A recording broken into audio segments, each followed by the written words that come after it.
Alors, on va reprendre.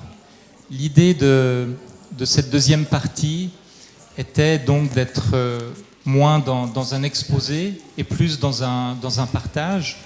Et pourquoi pas de partir alors de vos questions, mais aussi de certaines situations cliniques qui peut vraiment, ça peut être un point de départ très court, hein, sur une phrase ou deux, une problématique que vous avez. Et l'idée, c'est de voir comment ce qui a été vu dans cette première partie peut être illustré, peut s'illustrer dans des situations cliniques. Peut-être que ce que j'aurais envie de dire pour débuter, et c'est une des choses qui m'a beaucoup parlé dans l'approche et dans les stages que j'ai fait avec Thierry, c'est au fond que je suis arrivé dans ce stage, c'était il y a à peu près 4 ans, avec tout un bagage, qui était un bagage de psychiatre, psychothérapeute, avec tout un ensemble de connaissances et de lectures en tête.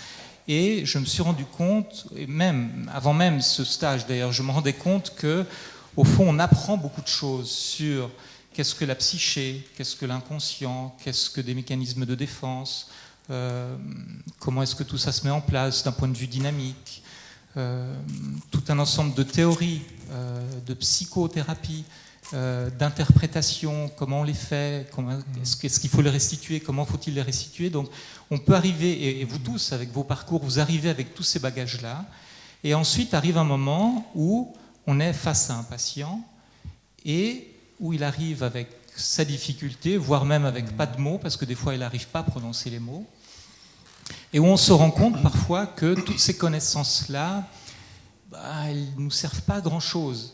Bien sûr, elles sont utiles, c'est un bagage qu'on a, mais qu'est-ce qu'on va prendre de ces 10, 20, 25 années de lecture? Qu'est-ce qu'on va répondre au patient qui est pertinent à ce moment-là et qui répond vraiment aux besoins qu'il a à ce moment-là? Et je trouve que nos formations, jusqu'à un certain point, mais ne nous préparent pas à ces aspects-là, vraiment à se dire qu'est-ce que je fais quand le patient me dit telle chose? De quelle manière je le dis, quel mot je vais choisir. Après, chacun de nous tâtonne, mais on voit que ce n'est pas si évident que ça. Et des fois, les théories ne nous aident pas par rapport à ça. Il faut qu'on trouve nos propres mots. Et là, je trouve que dans les formations que tu donnes, on va au cœur de ça, justement. Le patient dit ça, et on part de là. Le patient se comporte comme il se comporte en posture, en non-verbal, et il dit ce qu'il dit. La vraie question, c'est ma posture qui suit, elle est comment, et ce que je dis, c'est comment. J'ai toutes les théories dans la tête, mais si je ne sais pas faire le premier pas avec mon patient qui me propose ce qu'il me propose, alors après, en staff, on va être très fort pour discuter du cas du patient. Mais discuter du cas du patient quand on est en staff, c'est une chose, et s'occuper de lui quand on est en face de lui, c'en est une autre. Les deux sont sans doute utiles, mais ce n'est pas la même chose. Et si on arrive à parler du patient, c'est une chose, mais est-ce qu'on sait parler au patient, et est-ce qu'on sait accompagner le patient qui essaye de nous parler ou d'exprimer vers nous quelque chose? Je dis exprimer parce que c'est pas toujours dire, les mots sont pas simples, d'autant plus que certains patients, je pense notamment aux psychotiques, vont avoir du mal à mettre des mots sur des choses qu'ils ne parviennent même pas à penser et qui pourtant sont réellement éprouvées. Et là, le praticien, il faut qu'il ait de la dentelle un peu par rapport à ça. Et peut-être un des éléments les plus forts, moi, chaque fois que j'ai vu des personnes travailler sur, par exemple, l'accompagnement de suicidants, on va souvent trouver ça en psychiatrie ou à l'hôpital, comment on accompagne quelqu'un qui dit qu'il veut mourir? On peut avoir des tas de théories sur le fait de ne plus vouloir vivre, ça c'est une chose. Mais concrètement, quand il dit « moi je ne veux plus vivre », c'est quoi le pas suivant pour celui qui fait l'accompagnement? Moi j'entends souvent il faut vous raccrocher à quelque chose, il y a des gens qui tiennent à vous. On essaie de raccrocher à des projets et on n'entend pas, on n'ose pas rentrer dans cet endroit où la personne souhaite que ça s'arrête. Et en quoi c'est mieux pour elle que ça s'arrête? Alors, l'idée, c'est pas de l'inciter à ce que ça s'arrête, mais il faut qu'elle soit entendue à cet endroit-là, parce que si non seulement elle ne veut plus vivre et que par rapport à ça, même les plus gentils ne l'entendent pas, vers qui elle va se tourner? Et là, il y a une faille. Il y a une faille que je vois souvent et je suis étonné de voir quand souvent les personnes sont entendues dans leur souhait d'en finir. Juste avec une phrase, ça serait mieux pour vous si la vie s'arrêtait. Oui, ok, en quoi ça serait mieux? Et la personne dit, s'il y a ça, c'est dur à ce point. Et le fait qu'elle soit reconnue, déjà, elle se raccroche à quelque chose qui lui donne le goût de continuer au moins un petit peu. Puis après, il y a toute la dentelle qui est liée à chaque situation, bien sûr. Mais le premier pas de la reconnaissance est quelque chose sur lequel on n'est pas habitué, parce qu'on raisonne beaucoup en termes de solutions. On veut résoudre. Vous savez que résoudre, ça veut dire amputer, solution, ça veut dire fracturer. Donc on va hésiter les solutions et la résolution, mais on va essayer d'aller plutôt vers la validation et la reconnaissance. C'est étonnant comme la validation et la reconnaissance amènent quelque chose d'exceptionnel. Donc ouais, la vraie technique, on a beau savoir plein de choses. Voilà, comment on fait concrètement face à notre patient qui nous dit ce qu'il nous dit? Alors peut-être vous avez des exemples, hein. Alors, aussi bien celui qui dit « je ne veux pas me laver ». Alors, petit exemple qui amuse toujours, parce que quand je forme des soignants, maintenant ils essaient de faire ce que je dis. Il y a une personne qui m'a dit, j'ai eu une patiente qui ne voulait pas se lever, alors je lui ai dit « en quoi c'est mieux pour vous de rester couché ?» Parce que j'ai expliqué qu'on va valider la justesse de la personne. « En quoi c'est mieux pour vous de rester couché ?» La patiente la regarde, la soignante, et lui dit « en quoi c'est mieux pour vous de me faire chier ?» Ça ne marche pas. Pourquoi? Parce qu'elle avait un projet. Elle avait le projet de la faire se lever, pas le projet de la rencontrer. C'est-à-dire que les mots beaux et justes, le non-verbal qui allait avec, a montré un projet qui n'était pas recevable. Ce qui fait que les bonnes phrases, faut pas rêver, c'est pas la bonne phrase qu'il fait. J'ai mis beaucoup de formations, les stagiaires disaient une phrase, on devrait peut-être plutôt dire ça. Je proposais une phrase qui marchait bien, et il m'a fallu des années pour me rendre compte que la leur marchait, c'est juste le non-verbal qui n'allait pas. C'est-à-dire leur intention. Et alors, ce qui fait que maintenant, je suis très vigilant, j'essaie de regarder la phrase qu'il dit, si on la dit avec une autre dynamique, est-ce que ça marche? Et j'essaye pour voir si la même phrase de la personne, dite, et parfois ça marche. Parce que c'est étonnant, une phrase dite par une personne ne marche pas, dite par l'autre, elle fonctionne. Parce que c'est accompagné par un non-verbal qui est complètement différent. Et ce non-verbal, ce n'est pas un truc qu'on fabrique, on ne peut pas fabriquer le non-verbal. Soit je suis comme ça, soit je ne suis pas comme ça. Et justement, ce dont on pourra parler, c'est quoi la posture qui fait qu'on a un non-verbal adapté? Parce qu'on ne peut pas fabriquer le non-verbal. Et le non-verbal, c'est même le diamètre des pupilles, c'est le moindre rictus, c'est le port de tête, c'est les battements de cœur, les rougeurs, les pâleurs de la peau. Enfin, on ne peut pas gérer ça, donc on ne peut pas gérer le non-verbal. On ne peut qu'avoir une attitude qui engendre un non-verbal correct. Mais c'est quoi cette attitude et qu'est-ce qui fait que ça marche? Alors qu'est-ce qu'on fait concrètement face à nos patients? Vous devez bien en rencontrer des fois qui vous ont interrogé quand même. Bon, pour la trajectoire, c'est vu. C'est vu, si on peut dire. Ça reste un chantier quand même. Je reconnais humblement. Mais en même temps, merci d'avoir posé la question parce que ça montre des pièges quand même. Ça montre des pièges. C'est vrai que des fois j'explique des choses un peu rapidement et ça peut être pris un peu de travers et du coup nous amener à un endroit qui n'est pas gracieux, qui est même contre-productif.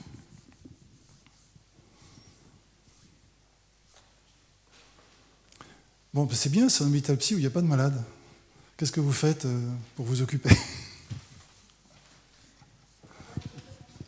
On va à une conférence. C'est excellent. Heureusement qu'il y a des conférences, sinon... Je peux, moi... Avec plaisir. Je sais bien qu'il y a des patients, c'était juste histoire de... Oui. C'est simplement une situation que j'ai maintenant à traiter. C'est une dame qui est entrée par la porte de la consultation proche aidant, dont, entre-temps, le proche est décédé. Et... Entre-temps. Entre-temps. Oui, c'est juste. Le mari est décédé et la dame qui avait déjà un état dépressif, excusez l'étiquette, mais voilà. Et avec le décès, elle est tombée dans une dépression profonde avec des menaces suicidaires, donc hospitalisation. Et je suis la dame maintenant qu'elle est sortie de l'hôpital et j'ai découvert qu'elle a un profil de dépendance dans le sens qu'elle joue avec beaucoup d'argent. Et voilà, c'est quand même comprendre qu'est-ce qu'elle veut dire avec toutes les dépendances qu'elle développe, parce qu'il y en a autres, pas seulement le jeu. Le jeu, c'est le plus grave parce que... C'est compliqué le jeu. Enfin, quand c'est vraiment un truc de jeu très fort, c'est... Après, c'est historique. Le jeu devient comme une forme de suicide social, pratiquement. La personne s'anéantit socialement. Elle met tout quelque part, elle n'a plus rien, et quand elle n'a plus rien, qu'est-ce qu'elle fait? Elle devient totalement assistée, ou elle ne peut plus vivre. Alors, si on revient au point de départ, parce qu'après les dépendances, les addictions, ça m'amène à quelque chose d'important, ça. Quand quelqu'un a une dépendance ou une addiction, la question est de savoir si c'est un symptôme premier. Par exemple, quelqu'un peut être addict au jeu parce qu'il a eu un parent addict au jeu qui a posé des problèmes, il a détesté ce parent et il devient pareil. C'est comme une façon de le retrouver, c'est comme une histoire d'amour qui essaie de s'accomplir envers le parent. Ne mettons pas d'Oedipe là-dedans, c'est juste de récupérer ses racines. Mais quelqu'un peut avoir eu un traumatisme majeur comme cette dame, un deuil qui s'est ajouté à une peine déjà très forte, et ce n'est pas un symptôme premier, c'est un symptôme écran pour cacher une peine qui n'est pas supportable. Oui, moi j'ai l'idée que cette dame a accumulé de deuil, une vie très compliquée, mais comme vous avez dit avant, chacun de nous réagit s'il est en pertinence ou pas avec sa trajectoire de vie. Je trouve que dans tous ses actes, elle est à la recherche du plaisir, de reconnaissance de quelque part. En plus, avant que le mari décède, j'avais bien vu qu'il y avait, quand même avec son mari, elle avait cet lien de dépendance, dans le sens qu'elle était vraiment... Alors, bon, c'est compliqué. Là, on risque de retomber dans le staff qu'on fait en parlant d'un patient. Et ça va nous poser difficulté parce qu'on peut avoir plein d'interprétations par rapport à plein d'étapes. Je pourrais parler du deuil, je pourrais parler du deuxième deuil, je pourrais parler de l'addiction. La question qui se pose, c'est je fais quoi quand je suis en face de la personne qui me montre ce qu'elle me montre? Est-ce que c'est au moment où elle a perdu le mari? Est-ce que c'est au moment où elle a perdu la mère ou la grand-mère? Je ne sais plus. Non, elle a perdu un autre mari. Elle a perdu deux maris. Très jeune. Très jeune. Et elle a perdu sa mère. Non, son mari. Elle a perdu deux maris. Donc, que fait cette personne face à ça? Et elle vient et elle dit quoi? Et on fait quoi face à quelqu'un qui se comporte comment et qui nous dit quoi? L'interprétation à distance, il y a ceci, il y a cela, qu'est-ce qu'on devrait faire? C'est un petit peu compliqué parce qu'on va manquer d'ancrage vis-à-vis de la personne. Moi, je me souviens de cette personne qui nous explique qu'elle a perdu un conjoint. Elle aussi avait perdu un deuxième conjoint, mais le premier conjoint, elle l'a perdu par suicide et s'est suicidée après avoir tué leurs deux enfants. Il y a des gens qui ont des trajectoires incroyables. Et elle l'a géré en faisant une semaine de coma pour s'en sortir. Il y a des situations qui sont vraiment très fortes. Et elle avait déjà fait un chemin dessus, puisqu'elle a pu en parler relativement aisément. Mais il y a des personnes qui peuvent ne pas se relever de choses trop difficiles. La question, c'est on fait quoi quand on les a en face de soi? Donc à quel moment... Qu'est-ce qu'elle veut nous dire? Si on doit voir... Mais à quel moment? Dans ce qu'on va voir au niveau des vignettes cliniques, c'est pas faire un staff nouveau sur une problématique d'un patient. On va étaler toutes les données puis voir ce qu'on peut faire. Il vient nous voir, il nous dit ça, on continue comment? C'est ça qui m'intéresse. Il vient nous voir, on continue comment? Tout de suite. C'est pas l'interprétation qu'on va avoir. On pourrait ne rien savoir de ce qu'il y a avant. Au moment où il est en face de nous, je fais quoi quand il dit ce qu'il dit? Faites attention aussi, parce que quand on connaît des choses, ça nous aide et parfois ça nous embrouille. Parce qu'on attribue à des événements vécus une importance qu'ils n'ont pas forcément pour la personne. Donc, allez savoir. Alors, à quel entretien? Est-ce que c'est quand elle a perdu son premier mari, son deuxième, ou quand elle est addicte au jeu? À quel moment vous seriez intéressé pour savoir elle s'adresse à nous, elle nous dit ça, et on continue comment? Je ne me permettrai pas de faire une interprétation de la trajectoire de la personne. Je peux vous parler du deuil, si vous voulez. Il y a des trucs intéressants sur le deuil. Faire son deuil, c'est garder un contact avec ce qu'on n'a pas su rencontrer. Donc, ce n'est pas du tout ce qu'on croit. C'est pas passer à autre chose. Donc, il y a des choses à voir au niveau du deuil, par exemple. J'ai fait une conférence sur le deuil. Il y a un groupe de 25 personnes en deuil de conjoint. On n'a pas intérêt à dire des trucs de travers, là. 25 personnes concernées par le sujet, et si on parle du deuil, il faut être juste. Donc il y a des choses à voir sur le deuil. À quel endroit? Qu'est-ce qu'elle dit, cette patiente? Quand est-ce qu'elle est venue vous voir? À quel moment? Pour le jeu? Elle est venue pour être soutenue à accompagner son mari avant qu'il décède, parce qu'elle avait une maladie dégénérative. Voilà, ok. Donc elle est venue pour être accompagnée. Voilà, j'ai mon mari, elle dit, j'ai mon mari qui a une maladie dégénérative, je me sens bouleversée. Je ne sais pas si c'est ça qu'elle a dit. Qu'est-ce qu'elle a dit? Parce que je ne peux répondre que par rapport à quelque chose que propose la patiente. C'est ça aussi que j'ai envie de partager avec vous, c'est apprendre à être interactif avec le patient plutôt que de trop réfléchir à ce qui se passe pour le patient.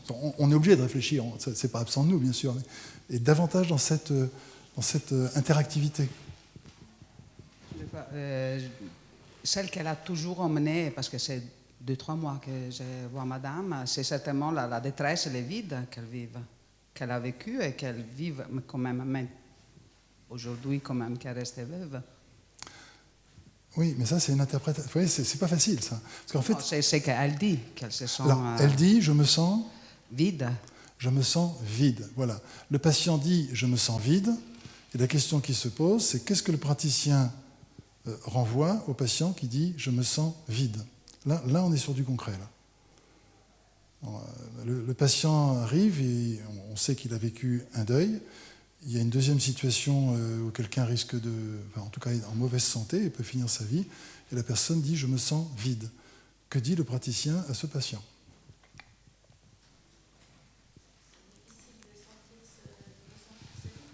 C'est difficile de sortir ce vide, par exemple, oui.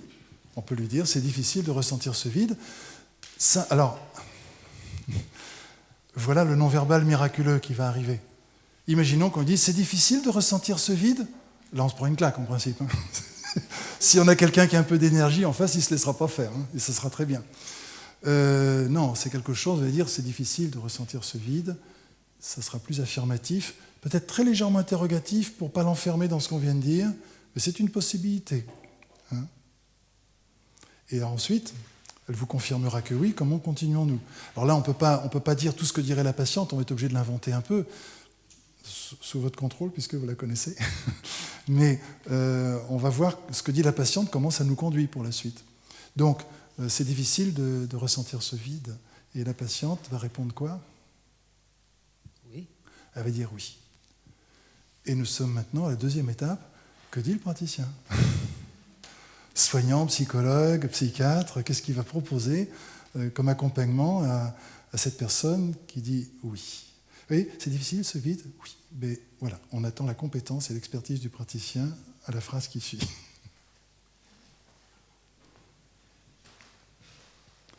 Vous savez quoi ? Ce qui va vous aider énormément, ce n'est pas ce que vous savez, c'est ce que vous avez conscience d'ignorer.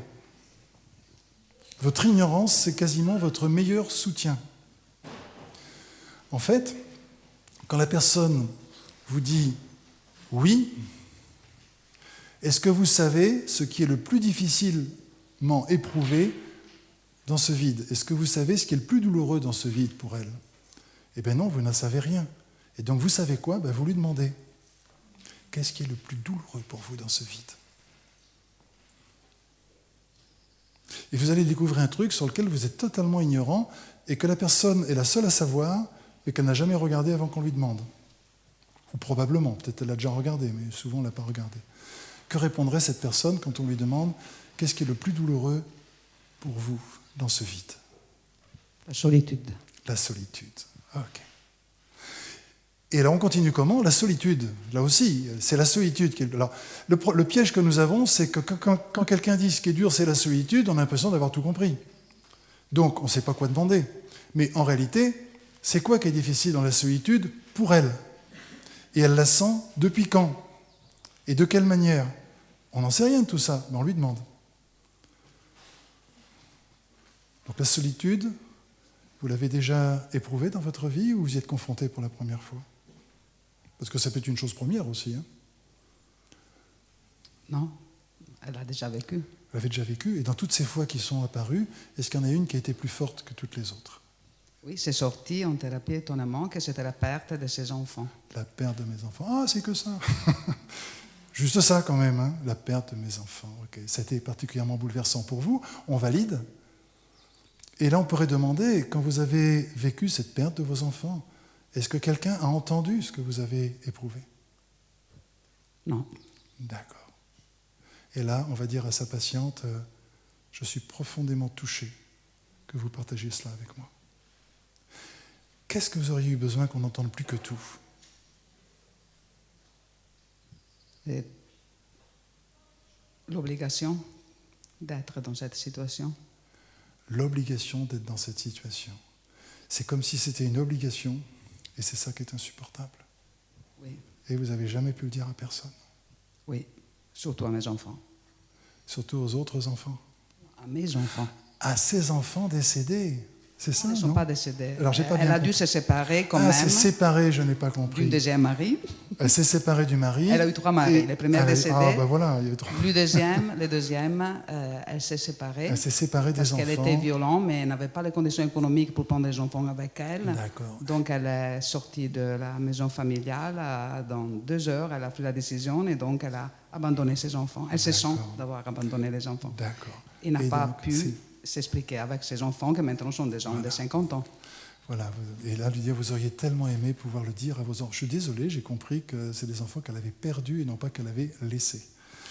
Ce qui peut arriver d'ailleurs quand on fait un entretien. Excusez-moi, avec moi, elle a vraiment... Elle a dit, je les ai perdus. Je l'ai perdue. Ouais, c'est ça. Et moi, si un patient me dit, je les ai perdus, je peux, comme je l'ai fait là, alors pas forcément, peut-être parce qu'il y avait d'autres indicateurs, peut-être, mais c'est une éventualité que moi, j'ai cru comprendre qu'elle les avait perdus parce qu'ils étaient morts. Moi aussi, quand elle m'a dit comme Bienvenue ça. au club. Hein. Ça peut nous arriver.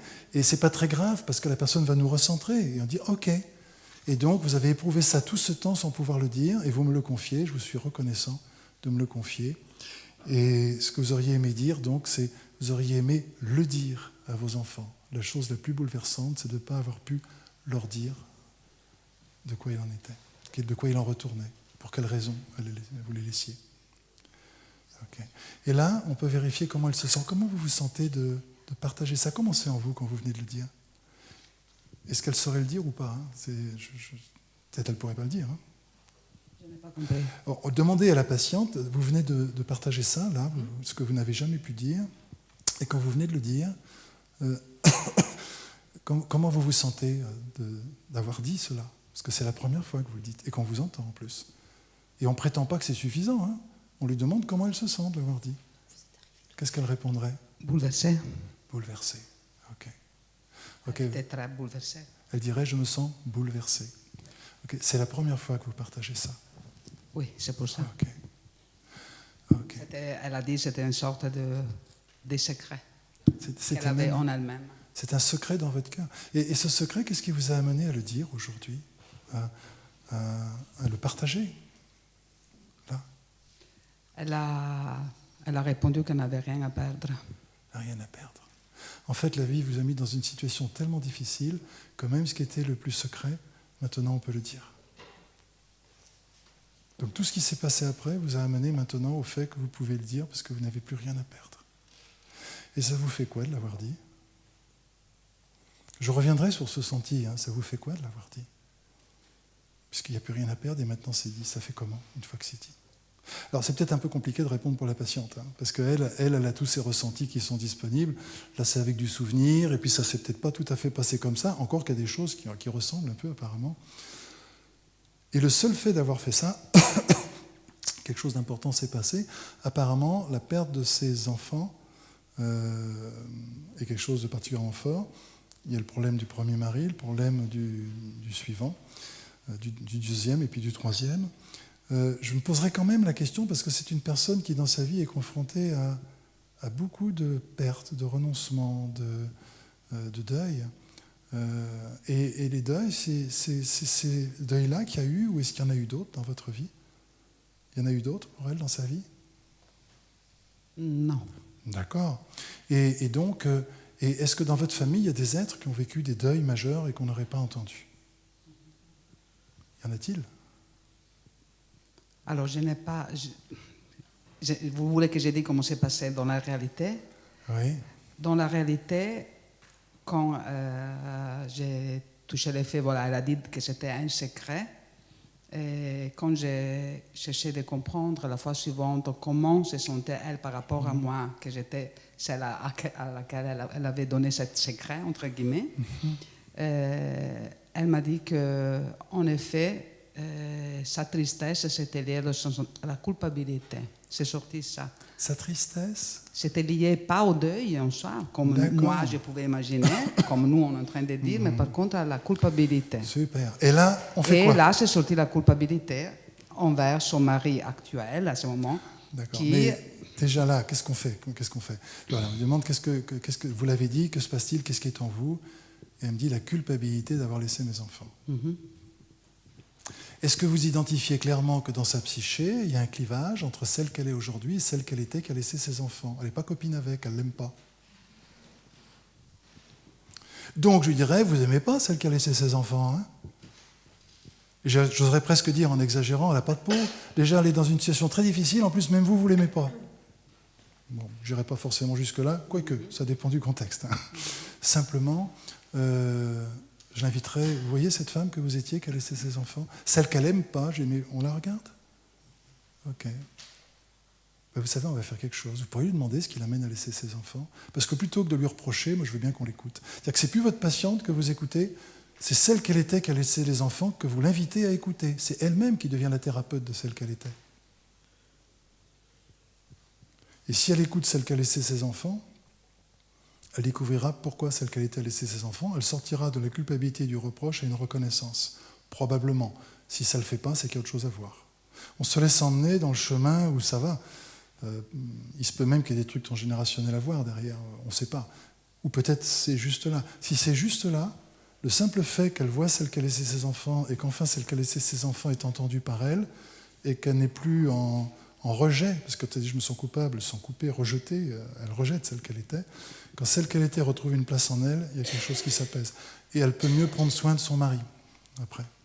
On n'a plus besoin de revivre la même chose. Quand une chose se répète, quand il y a des patterns, le pattern c'est un patron de couture, on a le même patron avec les étoffes différentes, on fait le même costume tout le temps.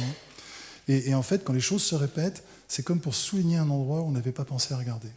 Une fois qu'on a regardé à cet endroit-là, souvent la répétition s'arrête. Donc elle peut devenir capable d'un accompagnement de son mari que pour l'instant elle ne peut pas faire, parce qu'elle va se sentir abandonner son mari comme elle a abandonné ses enfants, de son point de vue. Le problème, c'est que cet homme a été hospitalisé pour un problème physique. Il avait un Parkinson quand même très avancé. Et il est décédé plein de colère en face à sa femme en lui disant « Tu m'avais promis de ne jamais me mettre dans un homme ». Et il est décédé. Donc il est parti en laissant à cette femme. Oui, mais il a souligné l'abandon chez elle. Quoi. Tu m'avais promis, voilà, tu m'as abandonné, pareil. En fait, c'est étonnant, comme quelque chose se répète, c'est comme un mémorial. C'est-à-dire que c'est là où elle se reproche à elle, elle a un homme qui lui fait le même reproche sur une situation grave, très grave aussi. Alors, lequel des deux, tel que c'est évoqué, il semblerait, sous toute réserve, que la situation récente invite à regarder la situation antérieure, avec les enfants. Mais pour regarder la situation antérieure, le fait de prendre acte qu'elle a dû laisser ses enfants et qu'elle se sent coupable, c'est une chose, ça c'est ce dont on peut parler à son sujet. Quand on est avec elle, vous ne l'aimez pas, celle qui a laissé vos enfants. Hein. Okay, vous pourriez mettre votre attention sur elle. Vous y pensez des fois hein. Et quand vous y pensez, je suis en colère, ok, vraiment vous ne l'aimez pas. On va faire quelque chose. Moi, je vais vous proposer de mettre votre attention dessus et on va lui demander pour quelle raison elle laisse ses enfants. Est-ce qu'on lui a déjà demandé ça? Non, jamais. Vous pouvez lui demander? Demandez-lui. Qu'est-ce qu'elle vous répond? Et là, il y a une réponse qui arrive très souvent qui n'est pas du tout ce qu'on imaginait, ni même ce qu'elle pensait, quelquefois. Donc voilà un type de chemin concret qui peut se faire par rapport à cette situation clinique. Mais je veux bien, vous voyez, comme ça qu'on la décrive avec les paroles que le praticien dit au patient et pas sur une analyse de la situation. Parce que l'analyse, on sait le faire, enfin, vous faites ça régulièrement certainement. Dans cette conférence, je veux bien qu'on essaye d'aller sur cet endroit un petit peu différent, plus pragmatique quelque part. Déjà, on a fait beaucoup de théorie pendant la première partie. Là, je veux bien qu'on soit très pragmatique sur « il dit ça, je continue comment ?» Merci pour cet exemple très touchant. Et j'ai presque envie de dire merci pour cette dame, parce qu'à travers vous, elle a eu notre reconnaissance un petit peu à tous. C'est modeste, mais c'est une petite contribution qui est loin d'être anodine. Avez-vous une autre situation ?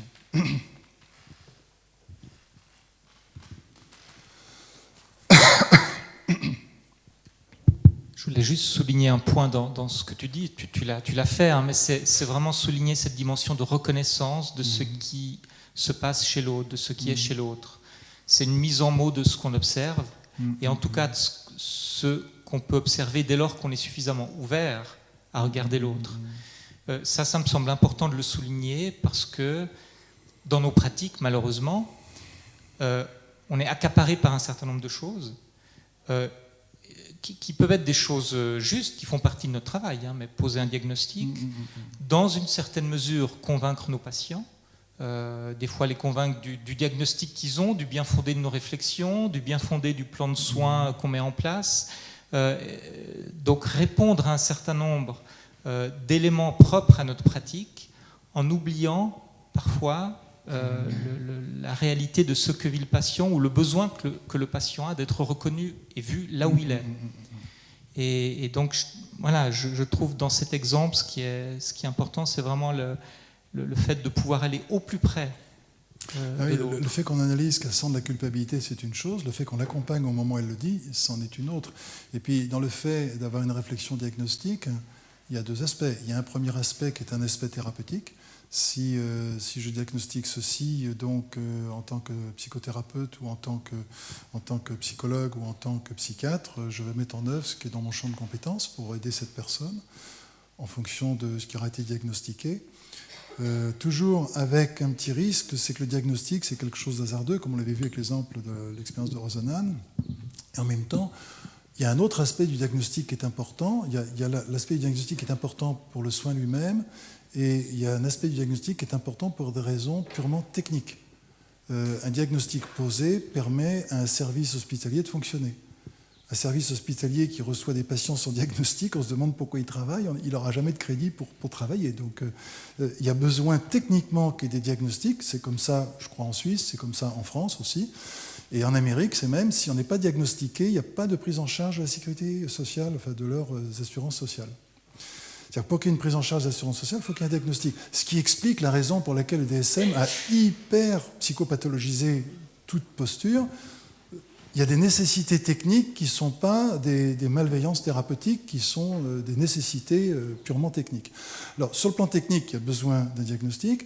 Sur le plan thérapeutique, il y a besoin d'un diagnostic, mais en même temps, pas toujours, parce que le diagnostic, sur le plan thérapeutique, peut même parfois être une entrave. D'une part, parce que la personne va rentrer dans le diagnostic qu'on avait prévu. Quelqu'un comme Toby Nathan, qui travaille en ethnopsychiatrie, a remarqué que les patients venant de différentes ethnies avaient toujours les maladies presque attendues dans l'ethnie à laquelle ils appartiennent, ce qui l'amenait à une prise en charge très particulière.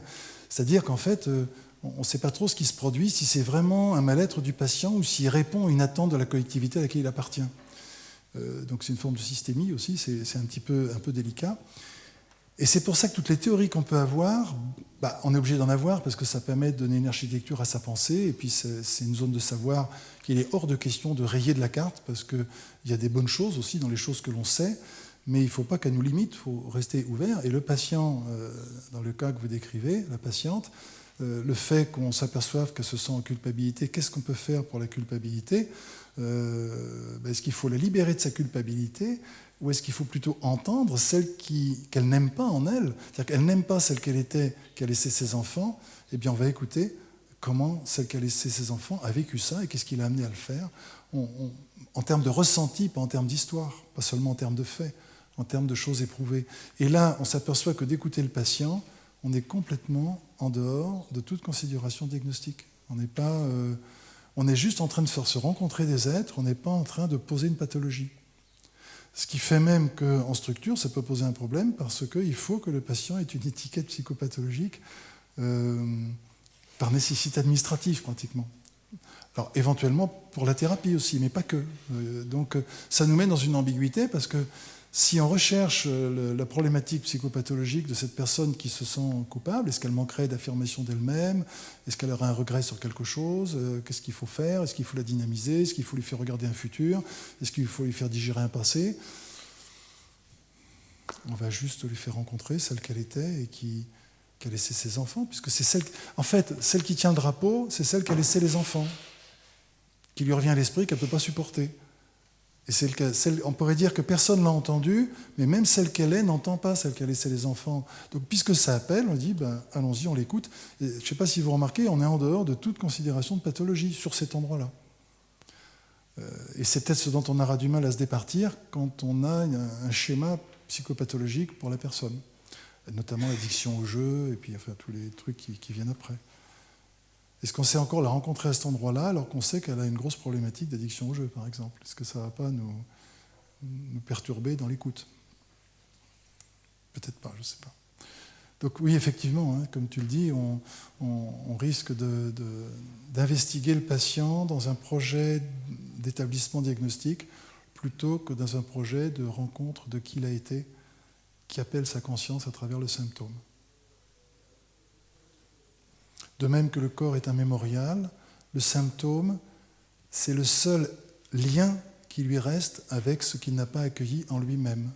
Il faut bien comprendre que le symptôme vis-à-vis de l'être présent, c'est un état relationnel avec ce qu'il n'a pas su encore rencontrer. Et à défaut de l'avoir rencontré, il a gardé un lien. Et ce lien, c'est son symptôme. C'est pour ça que toute personne qui enlève le symptôme, ça peut être compliqué. Si on lui enlève la culpabilité avec un projet, on lui fait définitivement perdre celle qu'elle était, qu'a laissé ses enfants. Alors que si, grâce à cette culpabilité, on voit qu'elle n'aime pas celle qu'elle était, qu'on lui fait écouter et qu'elle la découvre, il y a quelque chose qui va se passer au niveau de la réintégration. Je ne sais pas si ça répond un peu à cette préoccupation du regard diagnostique. Du regard diagnostique qui risque de nous éloigner de ce que la personne... C'est renversant, hein, tout ça. Même les panneaux, ils tombent. Est-ce que c'est clair, ça? Ouais. Umberto, ça va? Oui. Alors, tu voulais dire autre chose? Vas-y, si tu voulais demander autre chose? J'allais demander... Allez-y. Micro, fini. Les piles sont peut-être... Non, c'est bon. Non, j'allais demander s'il y avait d'autres situations cliniques, vignettes cliniques sur desquelles on pourrait partir. Sinon, j'en avais pensé 2 ou 3. Vraiment avec un point de départ simple, mais je trouve intéressant, sur des choses très proches de ce qu'on rencontre au quotidien. Est-ce que vous aimeriez amener un questionnement? Oui, je vous passe le micro. Merci. Je ne sais pas si dans les vignettes, il y a une problématique avec une personne schizophrène. C'est très bien, ça. Les schizophrènes, on a beaucoup de mal avec les schizophrènes, donc du coup, c'est très bien. On a beaucoup de mal parce qu'on a beaucoup de restrictions. On nous dit qu'il faut valider, mais moi, j'ai une personne là avec laquelle on fait de la validation. C'est une dame qui a 2 thématiques, mais une thématique qui est plus présente avec des délires par rapport avec des enfants dont elle s'en occupe. Elle a toujours entre 10 et 15 enfants à la maison dont elle s'occupe. Et puis avec cette thématique-là, pour l'approcher... Alors, c'est dans son fantasme ou c'est dans son fantasme? D'accord. Oui, dans son délire. Schizophrène avec 15 enfants. Voilà, tout à fait. C'est dans son Les services sociaux vont arriver là. Et puis du coup, on travaille sur le fait qu'on valide les valeurs de bonne mère par rapport à ça. Alors, j'ai envie de dire, a priori, c'est juste, oui. Mais je veux bien entendre quel type de validation, parce que c'est un peu comme pour la personne qui a dit en quoi c'est mieux pour vous de rester couché. Okay. C'est comment ces validations? J'aurais bien un exemple concret. Alors, elle nous dit comme quoi elle a beaucoup d'enfants à la maison, comme quoi elle s'en occupe, qu'elle leur donne à manger. Elle a aussi des rituels qui sont couchés sur le lit et puis qu'elle passe les mains et puis ils voient de nouveau parce qu'ils étaient malvoyants. Ils voient à nouveau parce qu'ils étaient malvoyants. D'accord. Elle a différents rituels. Alors, elle a une quinzaine d'enfants dont certains sont malvoyants et en passant les mains sur eux, ils se remettent à voir. Voilà. Cette dame, elle a un comportement tout à fait joyeux, elle n'est pas triste du tout, c'est quelqu'un qui vit très bien ses délires. Et puis, bon, alors on a différentes activités, on fait surtout la cuisine avec elle, par exemple, c'est une activité qui correspond. Et puis, quand elle nous raconte ses enfants dont elle s'occupe, alors moi, en tout cas, je parle en mon nom, je lui dis, ben oui, on voit que vous vous en occupez bien, vous êtes une bonne ménagère par rapport à ce qu'elle dit. Après, est-ce que par rapport au délire, on dit qu'il ne faut pas trop valider pour ne pas aller alimenter le délire? Et c'était mon questionnement, comment faire pour bien faire? Comment on fait pour bien faire? Enfin, ça c'est compliqué. Alors, il y a quand même quelqu'un comme Lacan qui est loin d'être un modèle pour moi, mais sur un truc qu'il a évoqué, c'est quelqu'un qui délire, a juste mis son inconscient à l'extérieur. Donc on va s'occuper de quelque chose à l'extérieur comme si c'était en lui, mais lui il le met dehors, c'est tout. Ça c'est un truc qu'il a bien pointé quand même, je trouve. C'est que celui qui délire met autour de lui dehors quelque chose qu'il a en lui. Celui, c'est ce que va faire souvent le psychotique, il va mettre une réalité intérieure, il la met dehors. Alors que le névrosé va plutôt avoir un conflit sur des réalités intérieures, lui il va continuer à les voir à l'intérieur. Ce qui est sûr, c'est que les enfants ont l'air de compter pour elle. Lui dire « je vois que vous en occupez bien, vous êtes une bonne mère », ça ne me semble pas très juste comme validation. Je vois bien que c'est fait plein de cœur, hein, quand même, que c'est dit, et sans doute pour ça, ça doit être juste. Par contre, je vois que vous en occupez bien, ça me semble moins juste que de dire les enfants comptent beaucoup pour vous. Vous avez à cœur de leur donner des soins. Ah, vous apercevez qu'ils retrouvent la vue. Qu'est-ce que vous ressentez quand ils retrouvent la vue? Se préoccuper de ce qui se passe en elles plutôt que de ce qui se passe vraiment en fait réel. Aller plus vers les ressentis que vers la vérité des faits. Alors c'est un peu compliqué de donner une trajectoire. Bon, on pourrait faire un petit début d'échange pour voir par rapport à ça. Donc, en son nom, vous diriez quoi? Parole de la patiente. Alors les paroles, donc j'ai mes enfants à la maison et puis Oui. ce matin je les ai nourris. Ok. Et Il y en a, ils sont 15. c'est bon d'avoir vos 15 enfants à la maison pour Oui, vous? tout à fait. Ok, c'est quoi qui est chouette quand vous avez vos 15 enfants à la maison pour vous? Ben, c'est le fait de pouvoir justement en prendre soin et puis. D'accord. Vous adorez prendre soin de vos enfants. Tout à fait. Qu'est-ce qui se passe en vous quand vous prenez soin d'eux? Je me sens bien. C'est très juste pour vous. Quand vous vous sentez, quand vous occupez d'enfants et que vous en prenez soin, il y a quelque chose de juste qui s'accomplit pour vous. C'est ce que vous faites en ce moment? Tout à fait. D'accord. Et vous l'avez déjà fait par le passé, ça? Oui. D'accord. Oui, j'ai toujours eu beaucoup d'enfants. D'accord. Et c'est toujours quelque chose qui a été important pour vous, tous ces enfants? Tout à fait. Ok. Et aujourd'hui, là, vous vous sentez comment en me parlant de ces enfants? Très bien. Très bien, c'est super. Puis comme elle a l'air joyeuse, c'est joyeux pour vous, ces enfants? Tout à fait. Et est-ce que dans votre vie, on vous a permis de vivre ça, ce vécu avec ces enfants? Est-ce que c'était la dimension que vous aimeriez? Est-ce que ça a été compris par votre entourage? Alors là, elle va répondre oui. Ouais. Tout à En plus, fait. les gens qui sont autour de vous ont compris que les enfants étaient importants pour vous. C'est ça. Ok. Qu'est-ce qui l'amène ici? C'est qu'elle n'a pas d'enfant, qu'elle délire par rapport à ça? Hein? Elle n'a pas d'enfant. Elle n'a jamais eu d'enfant. Elle n'a jamais eu d'enfant. Elle n'a même jamais eu d'enfant. Ok. Ok. Ah oui, elle n'en a jamais eu du tout. Mhm. Donc pour vous, avoir des enfants, c'est l'essentiel de votre vie. Hein. Ok. Et quand vous pensez à ces 15 enfants, et quand vous êtes ici, comment vous vivez le fait qu'ils soient chez vous? Ça, je ne saurais pas trop répondre par rapport à... Elle le vit bien, hein. Elle le vit bien, mais elle dit Ouais. des fois qu'elle veut les ramener Ici? ici. Ah, vous aimeriez qu'ils vous rejoignent ici? Oui, Ça serait chouette, hein, s'ils pouvaient vous rejoindre ici. tout à fait. Quand vous m'en parlez, j'ai l'impression que quand vous parlez de vos enfants, il y a quelque chose en vous qui s'épanouit. Comme si c'était vraiment essentiel. Ça a toujours été essentiel, les enfants, pour vous? Oui. Oui. Depuis quel âge? Alors depuis très toujours? jeune. Depuis très jeune. Et cet enfant que vous étiez, qui... Jeune, c'est enfant, autant pour moi, c'est pas forcément enfant. Très jeune, c'est quand, très jeune? On va dire à l'adolescence. Adolescence, ok. Donc l'adolescente que vous étiez souhaitait déjà avoir des enfants. C'était quelque chose de fort pour elle. Hein? Oui. Ok. Est-ce que quelqu'un a déjà entendu cette adolescente dans son désir d'enfant? Est-ce qu'elle a pu partager ça? Alors non, je ne pense pas. Non? Ok. Comment a-t-elle vécu le fait qu'elle le vivait alors qu'elle ne pouvait pas le dire? Mal. Mal. Et quelqu'un a déjà entendu la peine que c'était pour elle? Qu'on ne s'en rende pas compte? Non. Ok. Et là, vous venez de le partager. Voilà. Merci. Merci pour elle. Hein. Merci pour elle parce que vous venez de me la présenter, de le dire, et c'est comme si on venait d'offrir à cette adolescente un moment d'écoute qu'elle n'avait jamais reçu. Ça vous semble comment, ça, ce qu'on vient de vivre là?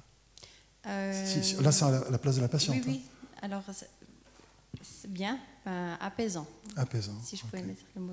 Alors, voilà le genre de validation que je ferais. C'est la validation d'une réalité où elle a eu un élan sur des enfants, on ne l'a jamais entendue, et celle qu'elle était qui n'a pas été entendue, on lui donne une place. Mais je ne validerai pas qu'elle s'occupe bien de ses enfants en ce moment chez elle, parce que ça n'existe pas. Je peux valider qu'elle le sent, je peux valider qu'elle est bien avec ça, mais je ne vais pas encourager à dire ah oui, c'est vrai, vous en occupez bien. D'ailleurs, le dernier, quand vous me l'avez montré, il avait l'air en forme. Enfin, je vais pas rentrer dans ça. Ben voilà, la difficulté, c'est à la fois de valider quelque chose d'intime qui nous conduit à un endroit important, sans pour autant prendre au pied de la lettre le délire, mais sans le nier, parce qu'il y a forcément quelque chose d'essentiel qui s'exprime derrière.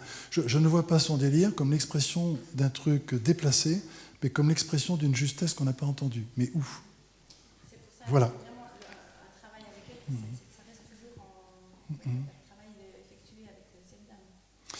Ben oui, si on se contente de dire, voilà, les enfants, que vos enfants, vous aimez bien les enfants, vous êtes une bonne mère, vous en occupez bien, ça doit être une belle validation faite avec cœur, ça ne suffit pas parce qu'il faut aller dans un endroit de sa vie. Si l'adolescente qu'elle était a toujours pensé que les enfants c'était important, on ne lui a pas donné la permission d'exister avec ça, et ben elle se le fait aujourd'hui. Mais si on valide cette adolescente, il se peut qu'aujourd'hui quelque chose se place différemment, ou pas, rien n'est écrit. Hein.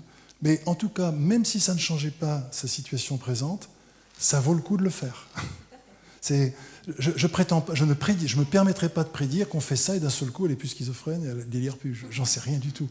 Mais j'ai vraiment à cœur que, puisque ça existe et qu'on arrive là en partant du fait qu'elle voit ses enfants aujourd'hui, on arrive là, on va vraiment avec cœur reconnaître celle qu'elle était à cet endroit-là, parce que c'est ça qu'on a à faire, et on fait ce qu'on a à faire à cet endroit-là. Et une fois que ça s'est fait, ben, même si elle garde son délire, il y a quand même quelque chose dans sa vie qui se place différemment, et c'est toujours ça de gagner. Et si on travaille comme ça régulièrement, ben aujourd'hui c'est sur ça, demain ce sera sur autre chose, il y a un chemin qui se fera petit à petit. Voilà, je sais pas si ça répond. Oui, tout à fait.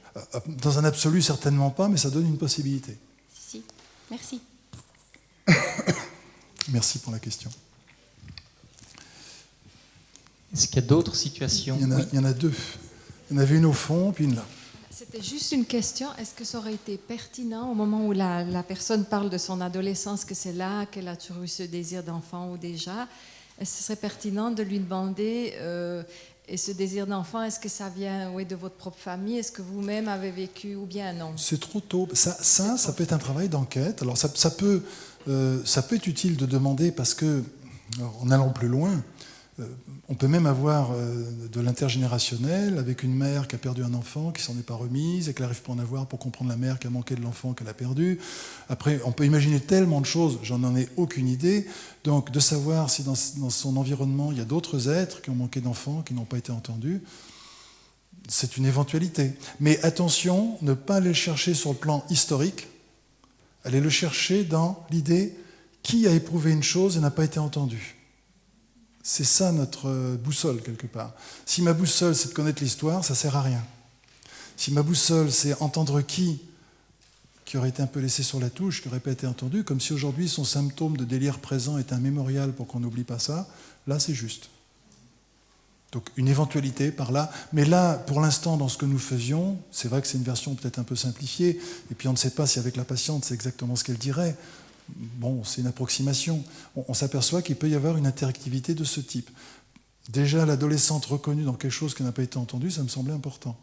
Mais après, est-ce que le désir qu'elle a eu, c'est au nom d'un membre de sa famille ou de quelqu'un d'autre, ou de je ne sais quoi? Bon, ça peut rester à voir. Ça peut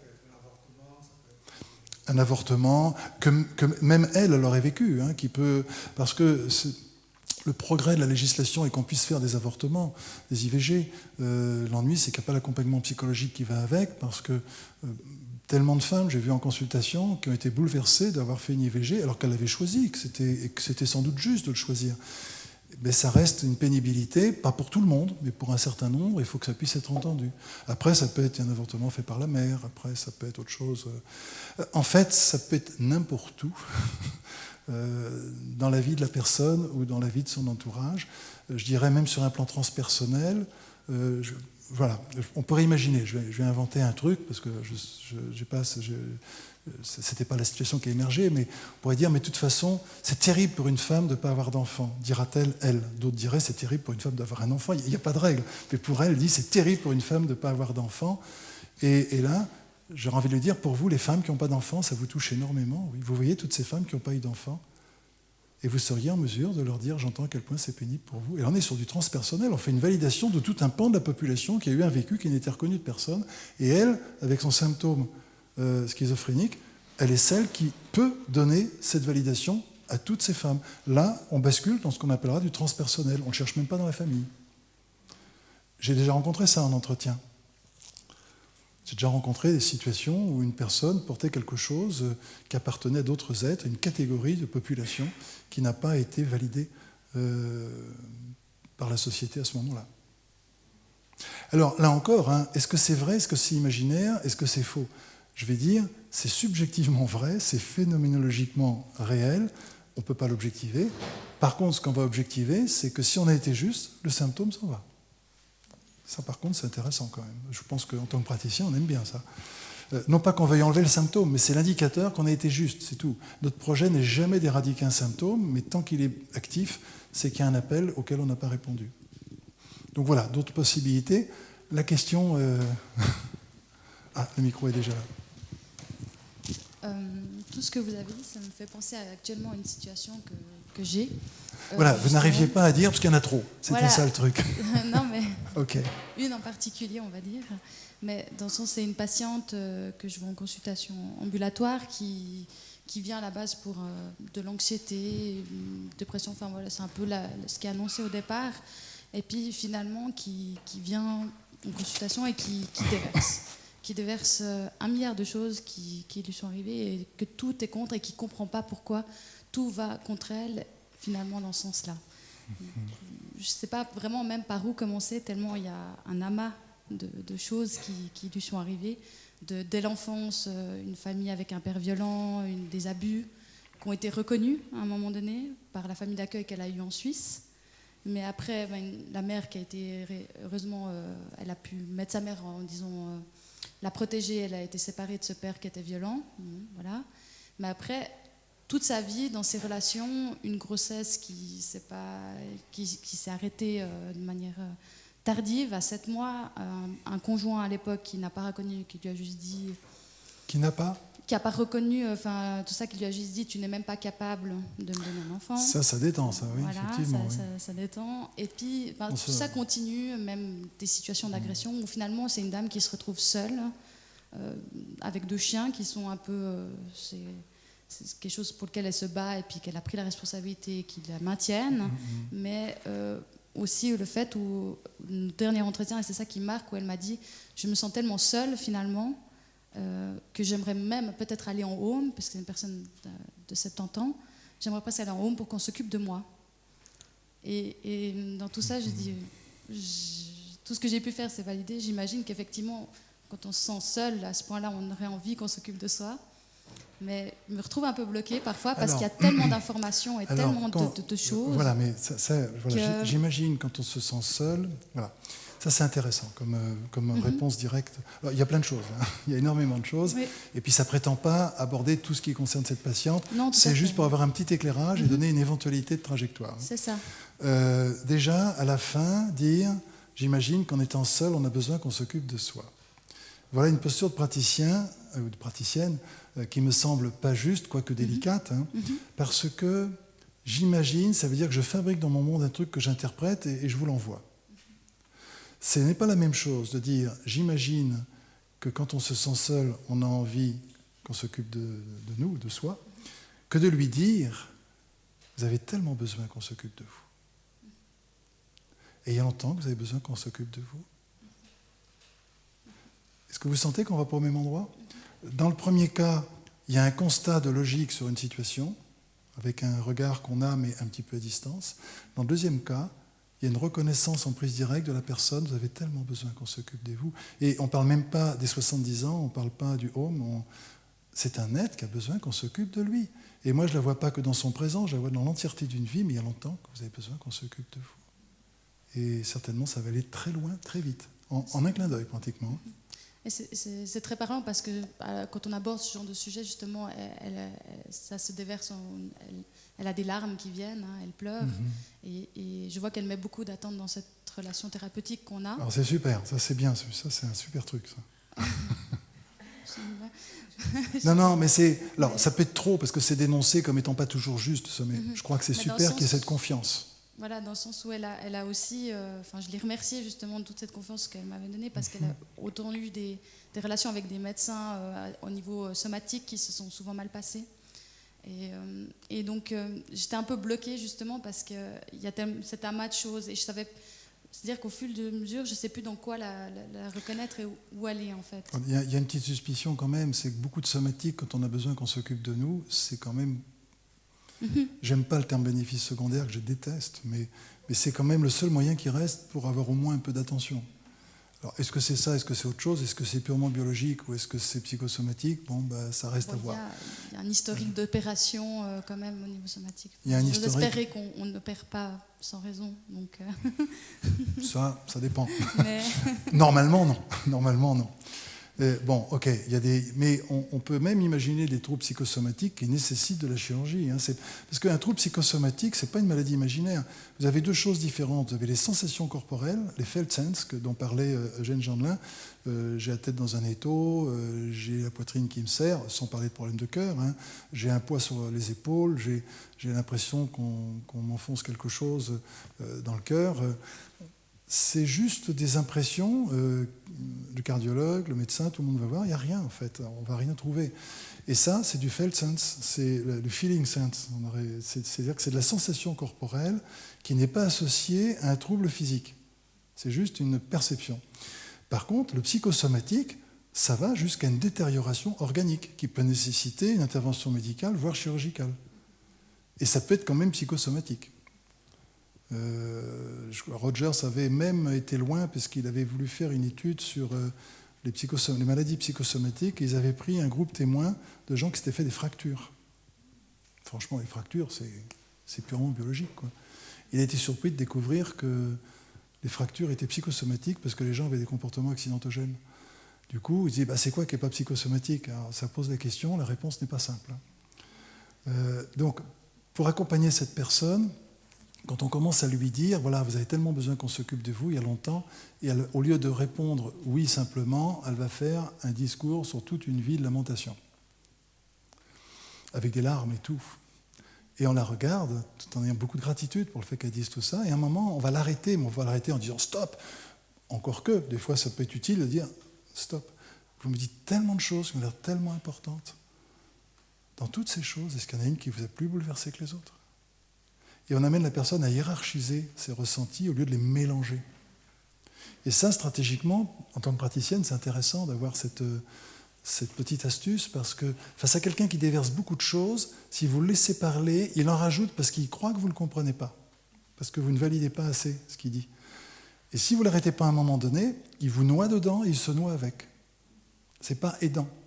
Alors c'est ambivalent parce que d'un côté, il ne faut pas laisser parler le patient qui se noie dans un discours qui n'est pas utile, et pourtant quelqu'un qui a vécu un traumatisme a souvent une phase pendant laquelle il a besoin de parler parce qu'il n'a jamais rien dit. Il faut avoir le discernement entre les deux.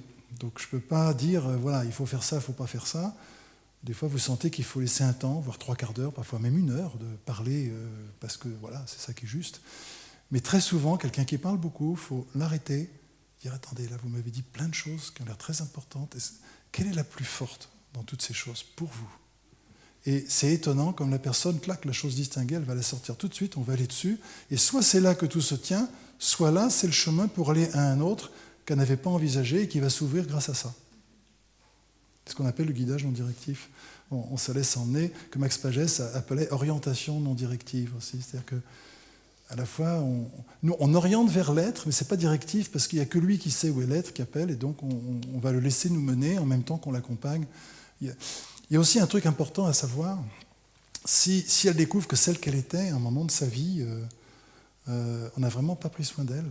Je ne sais pas, je pense à un monsieur par exemple qui m'avait expliqué que quand il était petit, à 4-5 ans, il pouvait sortir la nuit, on ne le cherchait pas.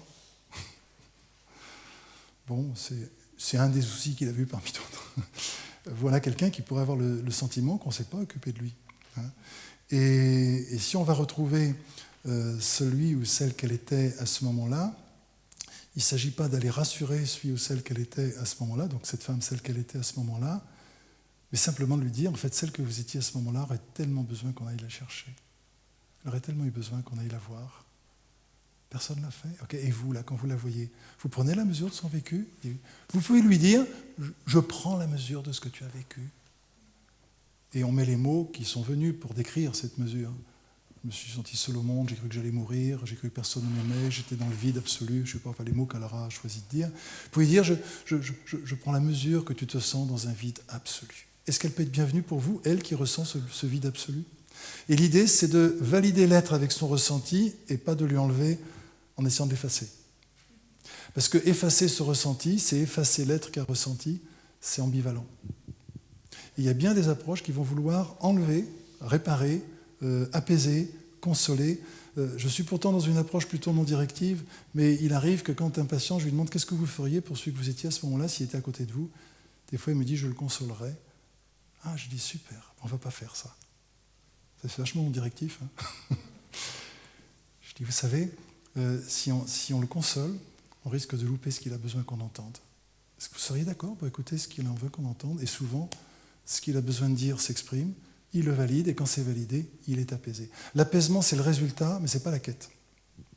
Je ne sais pas si c'est clair ça. L'apaisement, c'est le résultat, mais ce n'est pas la quête. Si c'est la quête, ça revient à vouloir effacer, et l'autre en face ne veut pas être effacé. Ça beau est un être antérieur de soi, ça ne veut pas être effacé. Et ça peut être celle qu'elle était, comme ça peut être un membre de sa famille, comme ça peut être transpersonnel. Il n'y a pas de règle. En fait, on ne sait jamais où ça se trouve. Ça qui est bien. On a un boulot incroyable parce qu'on découvre des univers en permanence. Il faut être un peu fou pour faire un métier pareil. Ah, il faut aimer la vie, il faut aimer les gens et avoir envie de les rencontrer. Mais des fois, ils nous mènent des situations un peu compliquées quand même. Et là, la difficulté, c'est que toute sa vie est embrouillée, toute sa vie est parsemée de choses plus abominables les unes que les autres. Si on les prend une par une, on ne s'en sort pas. Qu'est-ce qui est le plus douloureux pour vous à cet endroit-là? Dans votre vie, dans toutes ces choses-là, est-ce qu'il y en a une qui est plus forte que les autres? Il se peut qu'elles disent tout est douloureux. Ok, à ce moment-là, il faudra faire avec ça. Parce que, entendez bien qu'on ne cherche pas à obtenir la réponse qui nous arrange. Si on fait ça, on est manipulateur, c'est pas juste. Hein. On l'invite à donner sa réponse, et c'est dit tout est douloureux. Donc on lui dit, ok, c'est toute une vie de douleur. Vous voyez celle que vous êtes dans toute une vie de douleur? Et qu'est-ce que celle que vous êtes dans toute cette vie de douleur aimerait qu'on entende? Parce que finalement, on est obligé de prendre l'entièreté, on ne peut pas en prendre une. On va parfois avoir ça aussi. Je vous donne ces différentes pistes pour vous montrer à quel point on n'est pas là pour manipuler l'autre et lui faire dire ce qu'on a envie qu'il dise. Par contre, s'il dit ce qu'on n'a pas prévu, on en fait quoi? C'est pour ça que je vous donne plusieurs pistes pour vous donner des débuts de possibilités. Ça répond un peu? Super. Ah, merci. Merci beaucoup.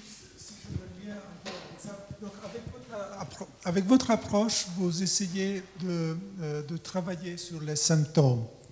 Donc, en écoutant, en reconnaissant ce qui s'est passé et tout cela pour que le patient ne produit plus des symptômes. Mais est-ce que vous tournez en effet tout le temps autour de symptômes? Est-ce que c'est un peu trop chargé, les consultations? Alors, je suis étonné que ce soit entendu comme ça, mais ça pourrait être intéressant que je comprenne pour quelle raison c'est entendu comme ça. Parce que ce que je propose comme approche est tourné essentiellement autour d'un être à rencontrer, mais surtout pas autour d'un symptôme. C'est-à-dire que le symptôme... Alors, c'est amusant, le mot symptôme a une étymologie particulière. C'est sum piptime. Le mot symptôme a une étymologie particulière. C'est sum piptime. Ça veut dire ça tombe en même temps. C'est quelque chose qui se manifeste au dehors, qui tombe en même temps qu'un truc qui se manifeste au dedans. Ce qui fait qu'à travers ce qu'on voit au dehors, on est dans l'éventualité de deviner ce qui se passe au dedans. Ce qui est amusant, c'est que Piptime vient de pétérer, qui a donné pétition aussi. Donc je comprends bien que c'est aussi donc le symptôme n'exprime pas un trouble, mais une manifestation de l'être en soi qu'appelle la conscience et qui n'a jamais entendu. C'est-à-dire qu'effectivement, je vais me servir du symptôme comme d'un outil. Même, je vais aller jusqu'à utiliser de la façon suivante. Quelqu'un éprouve une peur, par exemple, dans sa vie, il en a marre d'avoir toujours peur pour rien. Et il va retrouver celui qu'il était dans sa vie qui un jour a eu peur. Et quand je l'invite à écouter celui qu'il était qui a eu peur, il a du mal à l'écouter. Et puis je dis, mais vous savez, il y a un truc extraordinaire. Vous avez une super expertise sur la peur puisque vous l'éprouvez tout le temps. Donc prenez votre symptôme, allez voir celui que vous étiez. Vous êtes bien outillé, c'est un outil de mesure, c'est un étalon pratiquement, votre symptôme. Et riche de ce symptôme, demandez à celui que vous étiez, c'est ça que tu ressens? Et 9 fois sur 10, c'est exactement ça qu'il ressent. Sauf que dès que c'est entendu, le symptôme disparaît. Le symptôme disparaît parce qu'on a validé ce qui appelait la conscience à travers lui, et non pas parce qu'on a travaillé dessus. Par contre, c'est vrai qu'on s'en sert. On s'en sert comme d'un mode d'expression. Je ne sais pas si c'est clair. Si. C'est ici. Oui. comme il nous reste quelques minutes, moi, j'aimerais pas... Un truc que j'ai pas dit, alors. Comment? Un truc que j'ai pas dit. Non, oui, exactement, Oui. plusieurs. Mais j'aimerais pas qu'on termine l'après-midi sans t'entendre développer un petit peu quelque chose que tu as amené dans les diapos tout à l'heure. Ça, c'est beau. Voilà. Tu parles de l'événement et de comment, comme thérapeute, on peut être alourdi par l'autre qui nous charge, entre guillemets, charge de ces événements, comme dans l'exemple qui a été donné maintenant. Au fond, l'autre nous parle de choses qui peuvent être extrêmement lourdes, voire sordides, voire glauques. Tout à fait. Et si on reste dans l'événementiel, on reste dans quelque chose qui est extrêmement lourd. Tu as abordé la question de la réjouissance de la rencontre qu'il peut y avoir. Et je trouverais intéressant de t'entendre sur cette question de comment on peut, même des fois dans des situations extrêmement pénibles, au fond, événementielles, pénibles, être dans une rencontre de laquelle on se réjouit. Oui, alors la rencontre dont on se réjouit, pour vous donner un exemple, une personne vient me consulter avec sa fille, parce que le père de l'une, le mari de l'autre, vient de mettre fin à ses jours. Veine coupée, carotide tranchée, pendue. Donc quelqu'un qui n'a pas fait un appel, qui a vraiment voulu assurer le coup, on ne sait même pas comment il a réussi à faire ces trois choses. Bon. Et ces personnes arrivent avec un événement d'une gravité absolue. Comment le praticien peut être en réjouissance quand quelqu'un arrive avec quelque chose de ce genre, qui en plus vient d'arriver, c'est pas un truc qui est arrivé il y a 30 ans.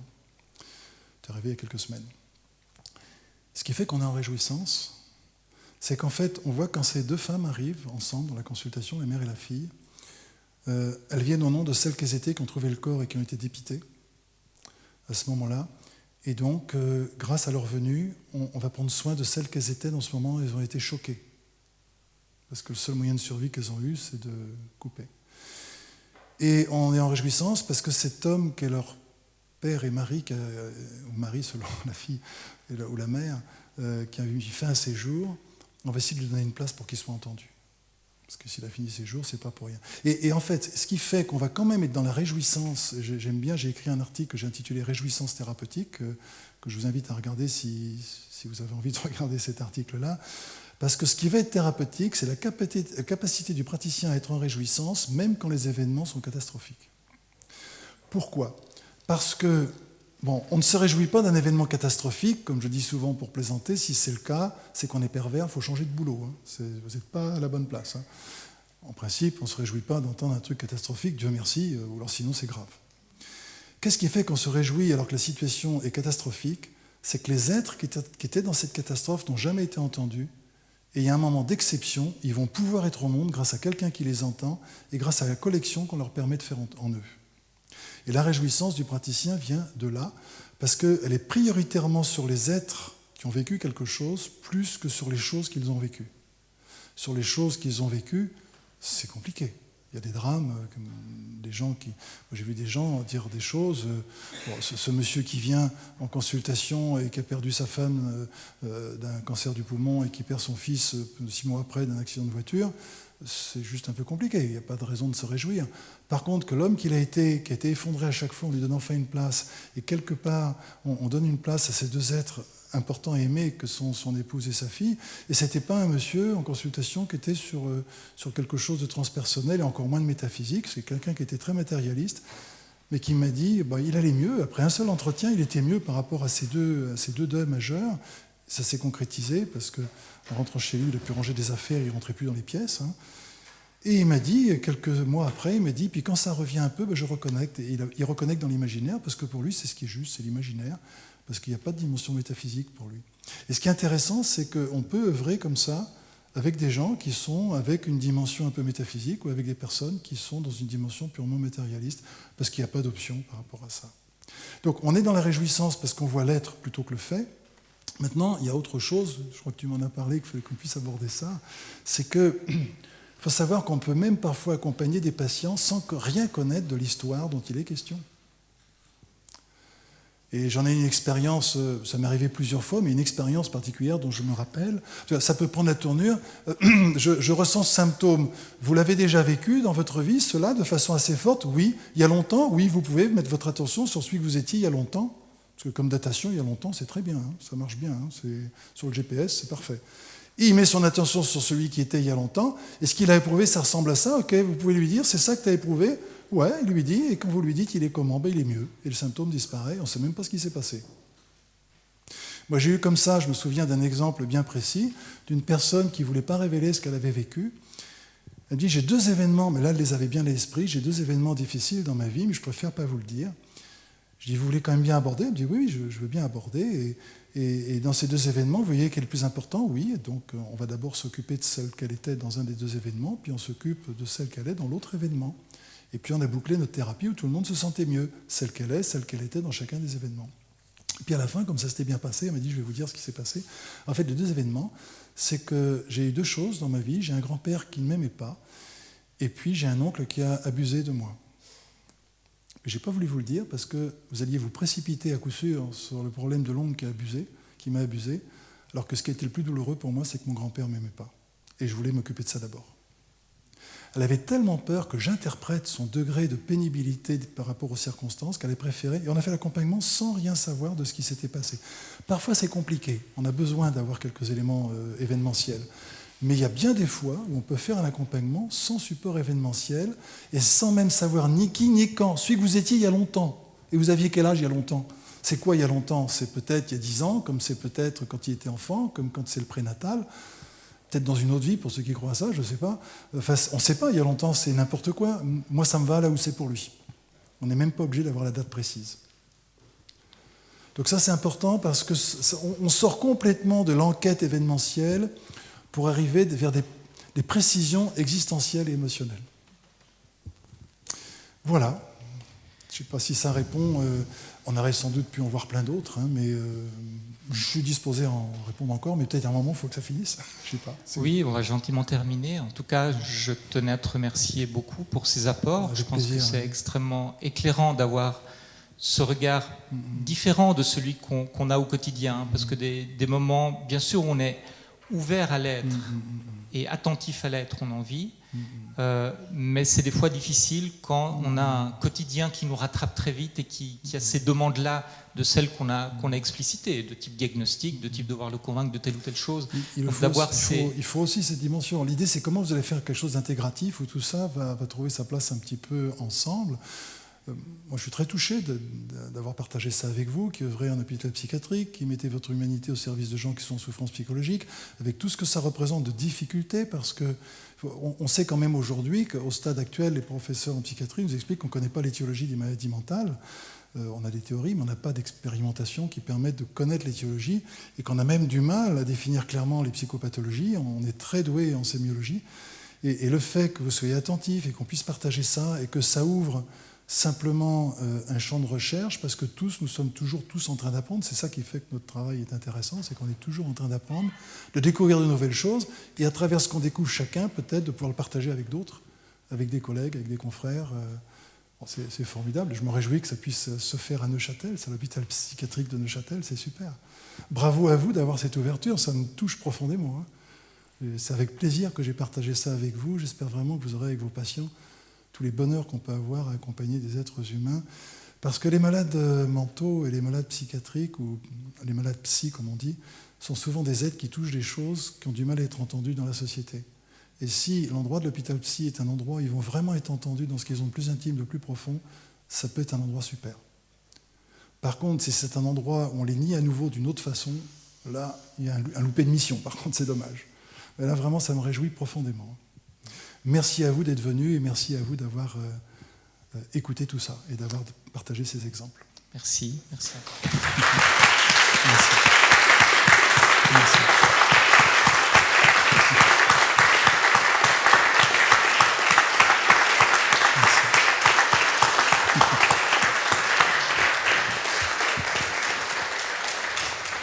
Merci, et puis je vous souhaite une belle continuation avec votre métier, vos patients et vos passions.